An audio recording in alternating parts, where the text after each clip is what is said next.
In a small town, there lived a boy named Ryan. He was intelligent, confident, and full of potential. There was nothing he couldn't do. At least that's what everyone believed. Ryan had one big dream. He wanted to become a doctor. His path seemed clear, his goal within reach. But Ryan had one major weakness. He couldn't control his own mind. Every time he sat down to study, his thoughts began to wander. Sometimes toward his phone, sometimes to Facebook or YouTube, and other times into daydreams about the future. He would often tell himself, "Oh, there's still plenty of time. I'll study later."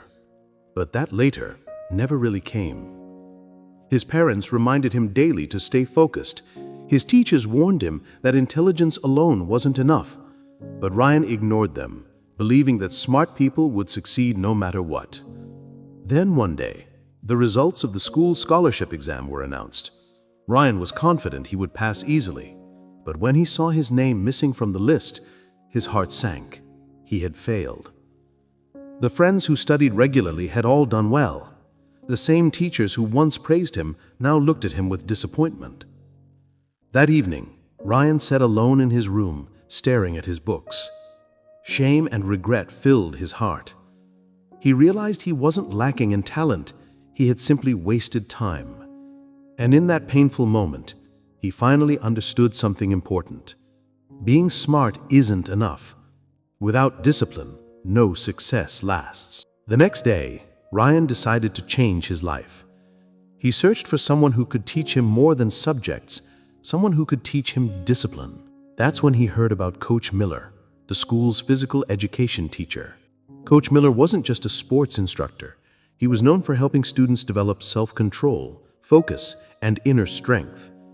People said that even the most distracted students became disciplined under his guidance. Ryan went to meet him and said, "Coach, I can't focus. Every time I sit down to study, my mind jumps from one thing to another. Please tell me how I can improve my concentration." Coach Miller smiled kindly and said, "Controlling the mind is not easy, Ryan, but let me show you something." He led Ryan to the school playground. From the sports equipment room, he brought a toy bow and arrow.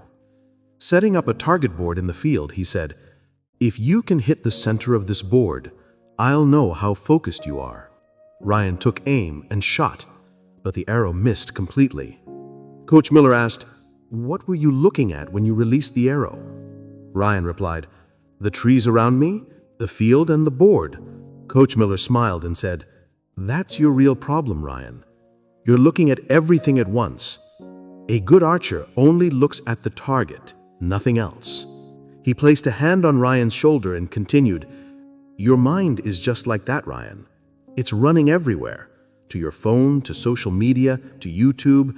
If you want to succeed, then during study time, you must look only at your goal, nothing else." Ryan understood the message, but he asked, "Coach, where do I begin? How do I become disciplined?" Coach Miller said, "Listen carefully. I'll tell you 4 simple rules. Follow them every day and you'll change your life." He began, "Rule 1. Control your thoughts. Every time your mind drifts away, gently remind yourself, 'This is my study time. I must focus now.' Rule 2. Make a routine. Create a clear daily schedule. When to study, when to rest, when to sleep.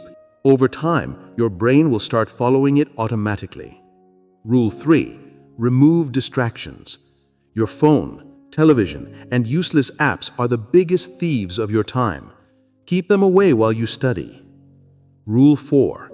Practice every day. Discipline is not built in one day. Like a muscle, it grows stronger with consistent training. Build small habits and repeat them daily. That's how true focus is born. Ryan listened with full attention. That night, he made a plan. He set a fixed routine and turned his phone off while studying. Every time his thoughts wandered, he whispered to himself, "My goal is to become a doctor." It was hard in the beginning. His old habits tried to pull him back, but Ryan refused to give up. Day after day, his focus grew stronger. Soon, he could study for hours without getting distracted. A few months later, another important exam came. This time, Ryan didn't just pass, he came first. When the results were announced, his eyes filled with tears. He knew this wasn't luck or intelligence alone, it was the power of discipline. A year later, when he stepped onto the stage to receive his scholarship, he remembered something Coach Miller had said. The mind is like a wild horse. If you don't control it, it will drag you wherever it wants. But if you train it, it will take you exactly where you need to go. From that day onward, Ryan lived by one simple rule. Train your mind with discipline, and success will follow you. If this story inspired you, don't forget to like and share it with others who need motivation. And make sure to subscribe to our channel for more inspiring stories like this one. I'll be back soon with another lesson that could change your life. Until then, stay patient, stay grateful, and keep moving forward.